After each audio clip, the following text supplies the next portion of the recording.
¿Alguna vez has sentido que hay algo más en las páginas de la Biblia? Profundiza con nosotros en cada episodio. Exploramos historias, revelaciones y lecciones prácticas que transforman tu vida. Estás escuchando Algo Más en la Biblia. Comenzamos. Pensemos por un momento en un grupo de personas con una convicción pero tan férrea, o sea, verdaderamente inquebrantable. Claro. Que son capaces de ver a uno de sus propios líderes ser ejecutado de la forma más brutal imaginable y aún así se niegan a renunciar a sus creencias. Héroes frente a la tiranía, digamos. Exacto, el epítome de la resistencia humana. Pero, y aquí es donde la cosa se pone rara, este mismo grupo de personas, que parece invencible ante el terror absoluto, está a punto de perderlo todo por una debilidad que parece insignificante. Sí, una posita de nada. Ajá, básicamente resulta que no pueden resistirse a una simple invitación a una cena de negocios. Es una contradicción fascinante, la verdad, y pues esa es precisamente la paradoja que vamos a explorar en nuestra inmersión profunda de hoy. Así es, porque nuestro objetivo en esta sesión es realizar un análisis detallado y minucioso de un texto antiguo sumamente complejo. Estamos hablando de Apocalipsis, capítulo 2, versículos del 12 al 17. La famosa carta dirigida a la antigua comunidad de Pérgamo en el siglo I. Y para quienes nos escuchan y buscan aprender, quiero aclarar que nuestra pila de fuentes de hoy incluye análisis teológicos, exegéticos y también registros históricos. Muy importante esa base histórica, sí. Totalmente. Y nuestra regla de oro aquí, como siempre al tratar textos religiosos que tocan dinámicas de poder, es mantenernos 100% imparciales. O sea, no venimos a tomar partido ni a predicar, sino a desempacar las ideas y los símbolos de este material original. Exacto. Porque para entender cómo una comunidad puede ser de acero frente a la muerte, pero, digamos, de cristal frente a la presión social, tenemos que viajar al siglo I. Bueno, vamos a desempacar esto porque el texto menciona que esta comunidad vivía, y cito, donde está el trono de Satanás. Una frase bastante intensa. Muy intensa. O sea, para nuestra mente moderna suena a pura poesía apocalíptica, ¿no? Como una metáfora espiritual. Pero los registros arqueológicos nos dicen otra cosa. Así es. Nos muestran que para los habitantes de Pérgamo esto era una realidad arquitectónica y pues política muy palpable. El texto no ocurre en un vacío. A ver, ayúdame a visualizar la ciudad. Porque leyendo nuestras fuentes, la actual Bérgama en Turquía no era precisamente un pueblito olvidado. Para nada. Era la capital oficial de la provincia romana de Asia. Yo trataba de hacer una analogía mental y me imaginaba una metrópolis que combinara, no sé, el poder político de Washington, el centro financiero de Wall Street y además los avances médicos y culturales de una ciudad como Boston, todo en un solo lugar. Esa es una excelente analogía. Pérgamo era una superpotencia intelectual. Imagínate que su biblioteca era tan colosal que los egipcios prohibieron exportarles papiro. ¡Wow! ¿En serio? Sí, por miedo a que Pérgamo superara a la gran biblioteca de Alejandría. Y de hecho, ahí fue donde se perfeccionó y se le dio el nombre al pergamino. ¡Qué locura! O sea, era la cima de la sofisticación. Totalmente. Pero claro, con toda esa sofisticación venía una exigencia de lealtad absoluta al sistema romano. Claro, el famoso culto imperio. Exacto. La ciudad tenía este título súper prestigioso de Neocoros, que se traduce como la guardiana o guardadora del templo. O sea que fueron los primeros en toda esa región en tener un templo dedicado exclusivamente a adorar al emperador Augusto. Así es. Para ellos, la religión y el patriotismo cívico eran, digamos, exactamente la misma cosa. No podía separar una de la otra. Lo cual nos lleva de vuelta a ese famoso trono de Satanás. Porque al leer los análisis de la arqueología del lugar, queda clarísimo que no hablaban en clave. Visualmente, la ciudad estaba dominada por el monumental altar de Zeus. Un altar masivo, ¿sí? Una estructura colosal en forma de herradura en la cima de la Acrópolis. Que, o sea, si lo mirabas desde la parte baja de la ciudad, se veían literalmente como un trono gigante suspendido en la montaña, con humo subiendo al cielo todo el día por los sacrificios. Y a esa imagen tan imponente hay que sumarle el centro médico de la antigüedad, el Asclepión. Ah, el hospital, claro. Exacto. Asclepio era el dios grecorromano de la sanidad, y miles de personas hacían peregrinaciones a Pérgamo buscando curas milagrosas. ¿Y sabes cuál era el símbolo principal de Asclepio? La serpiente. La serpiente estaba tallada en cada columna, en cada rincón del complejo. Las prácticas de sanidad de hecho incluían dormir en el suelo del templo, mientras unas serpientes no venenosas se deslizaban por ahí entre los pacientes. Espera, detengámonos ahí, porque yo como lectora moderna ya siento escalofríos. Pero la disonancia cognitiva para un cristiano del siglo I tuvo que ser brutal. Absolutamente. Pensemos en alguien con un trasfondo judío sumamente arraigado en el Antiguo Testamento. O sea, para ellos la figura de la serpiente está directamente ligada al engaño, al adversario en el Edén. Claro, es el enemigo por excelencia. Y de pronto caminas por tu ciudad, ves un trono gigante humeando en la montaña y serpientes talladas en el hospital principal. Debe haber sido como vivir en el epicentro de todo lo que considerabas hostil y maligno. Era un asalto psicológico y sensorial 24/7. Pero fíjate, la hostilidad no era solo visual, era legal. Ah, claro, el poder del gobernador. Exactamente. Al ser la capital provincial, el gobernador romano de Pérgamo poseía esto que en el derecho romano se llamaba el ius gladi, o sea, el derecho de la espada. Que básicamente es la autoridad absoluta sobre la vida y la muerte. Tal cual. El poder de ejecutar a voluntad a cualquiera que, pues, desafiara el orden del imperio o que se negara a participar en este culto obligatorio al emperador. Y es precisamente esa herramienta, la espada romana, la que establece el tono de esta carta, ¿verdad? Así es un contrapeso. Porque frente a este gobernador que usa su espada para amenazar, el autor del texto presenta a Cristo en el versículo 12 como aquel que tiene la espada aguda de doble filo. Y aquí el idioma original es clave. Al observar el griego, la palabra que usan no es machaira, que sería una espada corta romana común. Sí, la típica, de los soldados. Exacto. Utilizan la palabra ronfalla. Ronfalla. Que las fuentes describen como una espada larga, pesada, de guerra pura. Una espada tracia letal, sí. Y al usar ese término específico, el texto está haciendo una declaración súper subversiva. Se está diciendo, a ver, Roma cree tener la autoridad con su gladios. Pero la autoridad suprema, la capacidad final para juzgar y discernir la verdad, pertenece a la palabra divina. Exactamente. Es un choque de poderes. Y Roma demostró que no tenía ningún miedo de usar su espada contra ellos. Para nada. De hecho, el texto elogia a la comunidad por mantenerse firme y menciona a una persona específica, Antipas, a quien llama mi fiel testigo. Y esto me pareció fascinante. Al revisar los datos, la palabra original para testigo es martis. Martis, sí, la raíz de la palabra mártir. Exacto, de ahí viene. Y los registros históricos nos dan unos detalles, la verdad, bastante escalofriantes sobre este evento. Antipas es considerado el primer mártir de toda la región de Asia. Y no fue una ejecución discreta. No. La tradición cuenta que lo encerraron dentro de un toro de bronce al rojo vivo. Era una herramienta de tortura diseñada con unos tubos acústicos adentro. Ay, sí, leí eso. ¡Qué horror! Imagínate, esos tubos hacían que los gritos de la persona sonaran como los bramidos de un animal enfurecido. Y el texto recalca que esto pasó en medio de ustedes. Fue un acto de terrorismo de Estado 100% público. A ver, aquí es donde me cuesta procesar un poco la dinámica.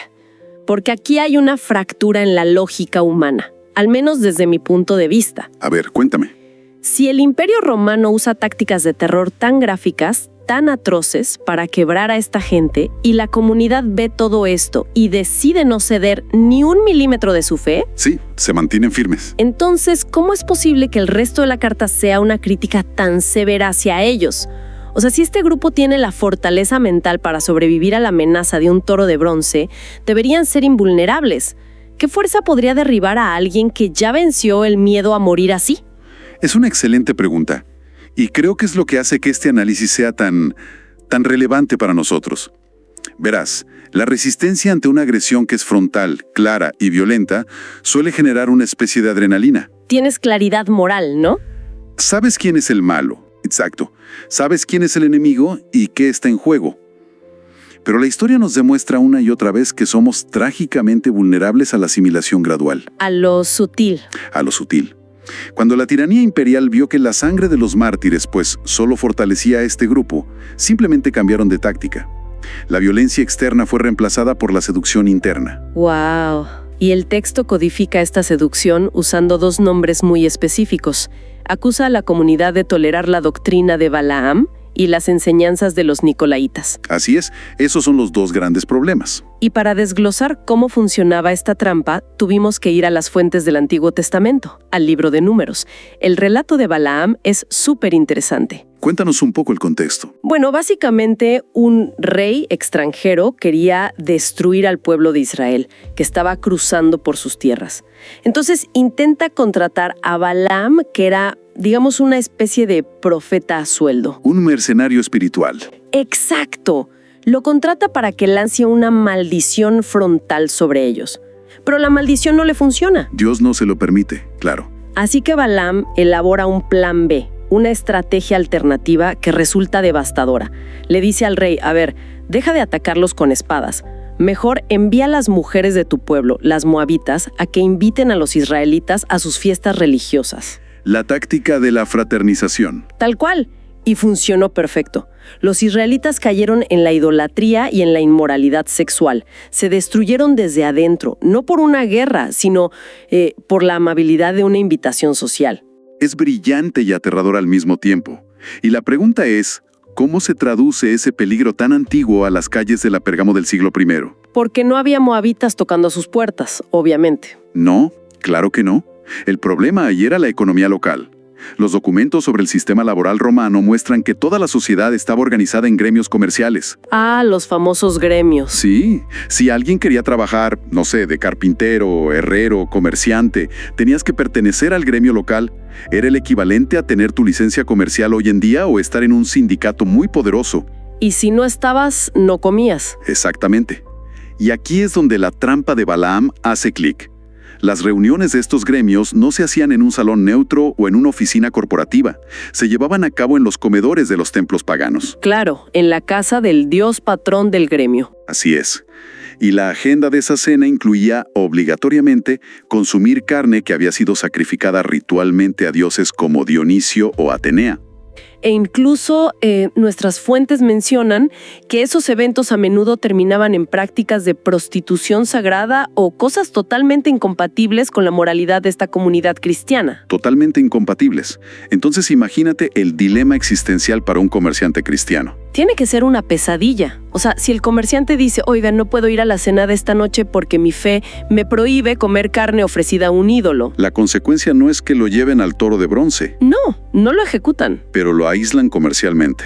Le hacen un boicot. De repente nadie le compra. Su negocio quiebra y su familia pasa hambre. La amenaza ya no es un gobernador con una espada. Es el riesgo de convertirte en un marginado social absoluto. Y esa presión económica aplastante crea el caldo de cultivo perfecto para la disonancia cognitiva, ¿verdad?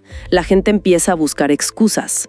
Necesitan desesperadamente una justificación intelectual para poder ceder ante esa presión, sobrevivir y aún así sentirse buenos cristianos. Y justo ahí, en ese punto de quiebre, es donde aparecen los nicolaitas. Exactamente. Ellos ofrecían justo lo que este comerciante aterrado quería y necesitaba escuchar, una salida elegante. Es como si hubieran metido un caballo de Troya filosófico en la comunidad. O sea, no entraron pateando la puerta y gritando que abandonen su fe. Seguramente llegaron con un argumento súper pulido diciendo algo como, a ver, todos sabemos que esa estatua de Zeus es solo un pedazo de mármol, no es un dios real. Dios mira tu corazón, no lo que comes. Exacto. Ve a la cena, cierra tu trato comercial, mantén a tu familia a salvo. Al final, el ritual físico no tiene significado espiritual. Es el relativismo moral en su forma más letal. Es la justificación racional de un compromiso ético inaceptable.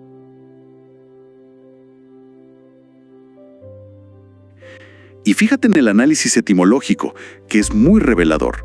La palabra nicolaíta viene de nikos, que significa vencer o conquistar, y laos, que significa pueblo, o sea, los conquistadores del pueblo. ¡Wow! Y hay un consenso entre los lingüistas de que el nombre hebreo de Balaam tiene una construcción casi idéntica, que significa devorador del pueblo.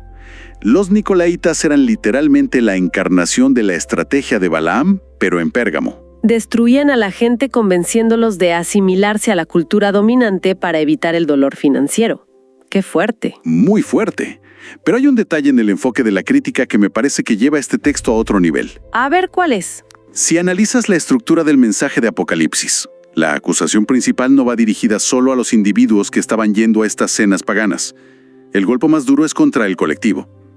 Les dice textualmente, toleran a esa gente. Ah, claro. El problema es la pasividad. Exacto. No es solo la acción equivocada de unos pocos, es la cultura de mirar hacia otro lado. La permisividad se trata con el mismo peso moral que la infracción misma. O sea, cuando dejas que la verdad y la conveniencia se mezclen así de fácil, pierdes tu identidad como grupo. Por eso el ultimátum del texto es tan drástico. Les exige una corrección de rumbo inmediata, un arrepentimiento colectivo.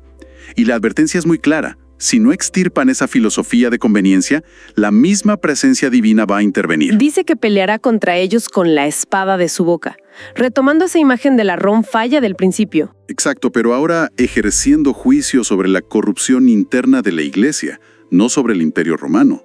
Es un giro argumental brillante. O sea, frente a la espada de Roma, son elogiados por su valor, pero frente a la espada divina, están en peligro mortal si no purifican sus intenciones. Así es. Ahora, este tipo de textos antiguos casi nunca dejan un vacío sin ofrecer algo a cambio, ¿cierto? Si se le pide a este trabajador de Pérgamo que cometa una especie de suicidio económico, que se levante de la mesa del gremio y pierda su seguridad... ¿Qué motivación le dan para hacerlo? Exacto. Y ahí es donde el texto hace una transición hacia unas promesas súper enigmáticas en el versículo 17. Y esas recompensas finales abordan directamente, digamos, las pérdidas exactas que la comunidad sufriría por ser fiel. La primera promesa que les hace es el maná escondido. El maná, claro, la comida del desierto. Sí, es una referencia directa a la provisión alimenticia de los israelitas tras escapar de Egipto, pero al ponerle el adjetivo escondido, eleva el concepto. ¿A qué se refiere exactamente con escondido? Según la tradición bíblica, había una porción de maná que fue colocada dentro del arca del pacto, en el lugar más sagrado, oculto a los ojos del público. Ah, entiendo. La contraposición es simplemente perfecta. Si las presiones de afuera te exigen sentarte en la mesa pública del templo de Zeus y contaminarte comiendo carne de ídolos para pertenecer, ¿Sí? La divinidad te ofrece una invitación diametralmente opuesta. Un banquete sagrado, privado y puro. Te cambian la carne manchada del mercado por el sustento directo del Creador. Es priorizar esa nutrición espiritual por encima de la conveniencia económica de la ciudad. Y la segunda promesa es aún más rica culturalmente, la entrega de una piedra blanca. La famosa piedra blanca. Para entender el peso de esto, nuestras fuentes explican cómo funcionaba la sociedad grecorromana, porque la piedra blanca, o tésera, tenía usos muy prácticos que cualquier persona en Pérgamo conocía perfecto. Así es. Primero estaba su uso en el sistema judicial. Sí, cuando un jurado ciudadano votaba en un juicio, ponían una piedra negra en la urna si querían condenar al acusado y una piedra blanca si el veredicto era de absolución e inocencia. Exactamente. Entonces, piénsalo. Si la sociedad de Pérgamo los arrastra ante el gobernador romano y el jurado los declara culpables por no adorar al emperador, les arrojan piedras negras. les arrojan piedras negras. Pero el juez supremo del universo revoca esa sentencia y les entrega la piedra blanca. La absolución total. El Estado dice culpable, pero el Creador te dice inocente. Es súper poderoso. Y leí que la piedra blanca tenía otras aplicaciones, como la tessera hospitalis, Ah, sí, la ficha de hospitalidad. que funcionaba como una especie de boleto de admisión, un pase VIP que te daba derecho a asistir a banquetes exclusivos. Y también se usaba en los grandes juegos atléticos, ¿no? Así es. Al atleta que ganaba los juegos le daban una piedra blanca que le garantizaba reconocimiento y sobre todo apoyo económico por el resto de su vida. O sea, si unimos todas estas piezas, la genialidad literaria y psicológica del autor queda totalmente a la vista. Es un intercambio de valores. Renunciar a la membresía de tu gremio comercial significa perder tu pase de entrada a la élite de Pérgamo. Te quedas fuera. Te quedas fuera, pero a cambio recibes el pase de entrada inquebrantable al banquete celestial. Es la validación definitiva frente a un mundo que todo el tiempo amenaza con excluirte. Y hay un último componente en esa promesa que realmente sella el nivel de intimidad. El texto menciona que en esa piedra blanca viene escrito un nombre nuevo. Un nombre nuevo. Sí, y fíjate, no es un nombre público. Dice que es un nombre que nadie comprende aparte de aquel que lo recibe. En la antigüedad, que la divinidad te otorgara un nombre nuevo significaba una transformación absoluta de tu identidad y de tu destino. ¡Wow! Bueno, al hacer un recuento de nuestra exploración de hoy, creo que el panorama es asombroso. Comenzamos navegando por las calles de Pérgamo, esquivando esa arquitectura opresiva del altar de Zeus y las exigencias de adorar al emperador. El famoso trono de Satanás. Exacto. Fuimos testigos de la resistencia inaudita de figuras como Antipas frente a una brutalidad incomprensible. Pero luego descubrimos el talón de Aquiles de la naturaleza humana, esta tendencia nuestra a ceder ante la conveniencia económica. Racionalizando el error, como los nicolaleitas. Racionalizándolo todo, sí, repitiendo la vieja trampa de Balaam. Todo esto para culminar en la promesa de que la verdadera supervivencia no depende de pertenecer al gremio comercial adecuado, sino de poseer esa misteriosa piedra blanca. Es un documento que nos enseña que el heroísmo exterior no sirve de nada si dejamos que la ética se pudra por dentro. Creo que al finalizar este análisis detallado y minucioso, surge una consideración inevitable sobre la condición humana. Algo que trasciende el siglo I, porque las dinámicas de poder en el fondo no han cambiado casi nada. Para nada, siguen igualitas. Y vale la pena que quienes nos escuchan se pregunten en qué áreas de su entorno profesional o social contemporáneo se siguen haciendo estas concesiones morales silenciosas. ¿Dónde están esas cenas de gremio hoy, verdad? Exacto.